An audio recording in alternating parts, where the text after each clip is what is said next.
So on this Sunday, we're going to reflect on what is most important in our lives to qualify for a successful life. And I would propose the word is courage. One has courage, there's no limit to what one can do and achieve. As true as this is in the realm of human endeavor, it's even more important facing the issues, the great issues of life: purpose, healing, commitment, and even suffering. The moment for initiation of an authentic life and departing from betrayal and alienation is always present if one has courage. So, how do you get courage? In the storm, Jesus gives the disciples a core lesson in this regard, and it's a lesson we can learn from ourselves this Sunday morning. See, Jesus was actually very contemporary. Change your thinking and change your life. Albert Ellis, a psychologist, gave this brilliant idea that really does help in all situations. Emotions such as anxiety and fear are the caboose of the train. They follow our beliefs, our faith. Change your beliefs and you will change your emotions. This is even effective for anxiety. And the fact is, Albert was a little late on the scene. Jesus figured this out 2,000 years ago when he said to his frightened disciples a very important and small but telling question: where is your faith? Believe and build your belief in it. You will improve your emotions. Even important, he goes beyond Ellis by extending this to any circumstance that I can encounter. See, the thing is that we are really experiencing Jesus in your boat. Christ is in your body, in yourself, your environment. In this day, in 2021, he has the power over every circumstance that can be thrown your way.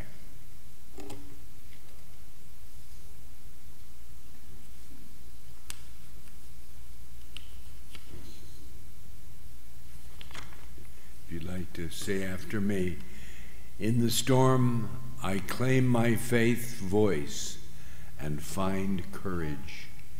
In the storm, I claim my faith voice and find courage. Faith enables us to abandon the victim role. The boat in the storm is a wonderful metaphor for life. That's how we feel when we are threatened by a dangerous situation: terrified, scared, thunder, lightning, crashing, imminent disaster. Classic source of anxiety. Life regularly, as I'm sure your experience is as mine is, regularly hands out these occasions, these problems.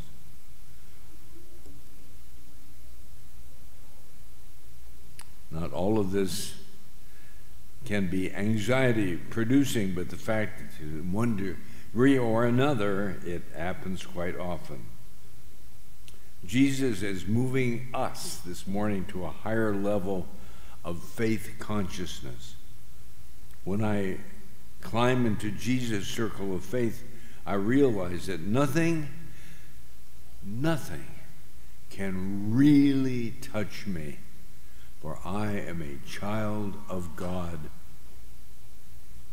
I am ultimately safe because God loves me unconditionally. Now, my behaviors sometimes don't match up, but my core self is loved by God. The boat is a metaphor for personhood. And in this boat in which we are all living, Jesus has power over the wind and storm. You are loved by God and have been loved for all eternity in God's knowledge of your being. The fact is, we know the end of the story. And because of it, we can take anything that life gives us.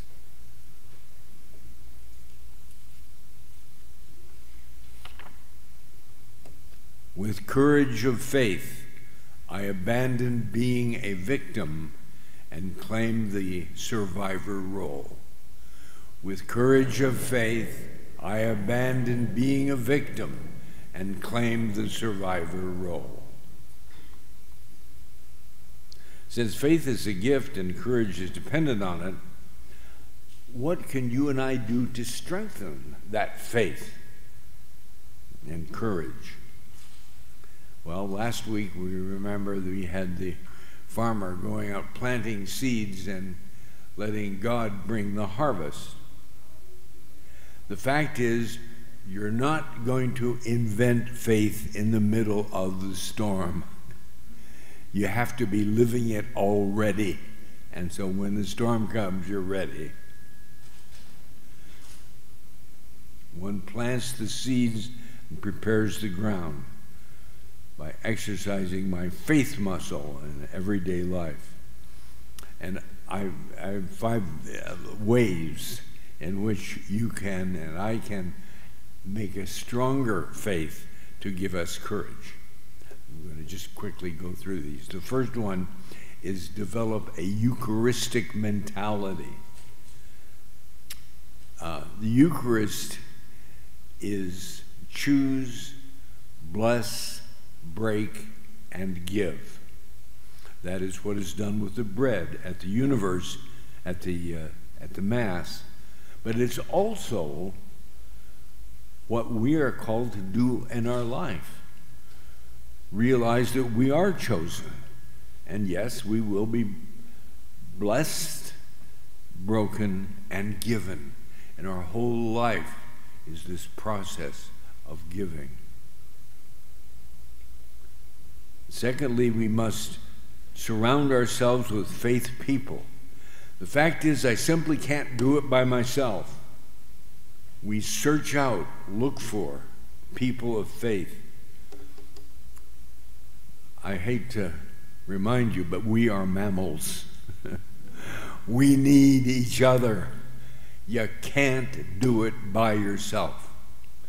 Even faith. That's why we're sitting here this morning in this faith community, to strengthen that. It's part of who we are.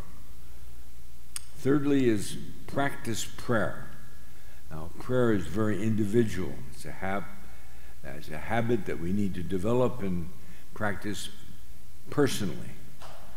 And one thing that will help you move into a prayer attitude is a sense of gratitude about life. Think of things that you are grateful for today that you didn't expect, and you simply are not going to let go with making an act of gratitude. The fourth one is hold faith for other people. You know, this happens to me regularly, and I'm sure it happens to you. You are faced with a person for whom you care who is bearing an unbearable burden. It could be terrible and scary, and you have no idea how they're going to resolve it. But quietly, by your simple presence, you affirm faith that God is present and is going to make something good out of it. That simple presence that you have is powerful, beyond words, but you realize it and you make an act of faith in this presence for other people. And finally, we address our outmoded medieval fear architecture. That means we got some bad habits that we pick up from society about the way of thinking. And so we need to immerse ourselves in some study, spiritual direction, reading the Bible, holy people, listening to music, that we can move to another level, but we need to consciously intend to do that.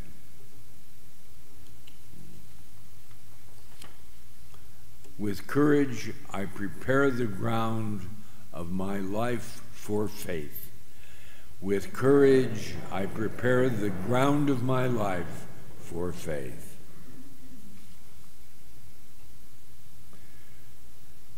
I think it's important to note that even in faith, in extreme situations, you may feel strong emotions. Jesus himself sweat blood in the Garden of Gethsemane. But his faith and courage enabled him to make the right choices, to realize God's plan for him. Even in fear, I can find strength to realize God's purpose in my life. God's love will prevail. It's the basis of our faith. Dear Jesus, we prepare for the gift of faith that we may find courage as we face the storms of life. Send your Holy Spirit of wisdom to give us knowledge, experience, and good judgment when life seems threatened.